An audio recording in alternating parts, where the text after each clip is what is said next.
Ce que Daesh fait, ce que Daesh a fait, les amis, il faut avoir le courage de le dire. Tout ça, c'est dans le droit musulman. Et celui qui n'assume pas cela, pour moi, est malhonnête. Et il suffit de le regarder. Posez-moi toutes les questions que vous voulez sur ce que Daesh fait, je vous dirai dans quel chapitre c'est écrit. Tout. Il n'y a pas une seule action que Daesh commet qui n'est pas dans le droit musulman. Alors la question qui se pose, et c'est là où justement on peut être très facilement pris au piège, c'est qu'on va te dire, oui, mais ça ne s'exécute que si il y a un roi, un souverain, un sultan, c'est sous un sultan que cela doit être fait. Mais ça veut dire déjà que tu valides le principe. Or, le principe n'est pas à valider. Un principe qui constitue à tuer un enfant non musulman. Imaginez-vous une seule seconde. Un enfant non musulman, ou une femme non musulmane appartenant à une maison de guerre, comme ils le définissent eux.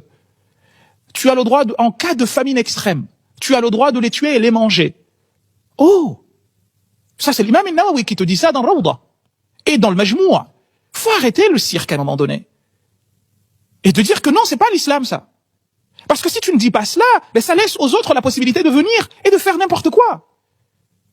L'assassinat de Samuel Paty, c'est vrai qu'il y a plusieurs raisons qui concourent à cela.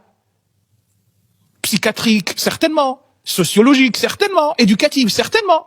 C'est des problèmes multifactoriels. Mais n'empêche que, si tu retournes dans le droit musulman, tu vas trouver qu'il y a quasi unanimité sur le fait que celui qui insulte le prophète doit être tué. Donc ne nous racontons pas de salade, en fait. C'est que tant que nous n'aurons pas décidé que ça, c'est un héritage dont on puisera ce qui cadrera avec nos réalités, et on laissera de côté ce qui ne cadre pas avec celle-ci, eh bien on continuera à avoir des actions pareilles. En fait, j'ai du mal à comprendre que nous ne comprenions pas. Moi, c'est ça ma question, en fait. C'est mon interrogation. Finalement.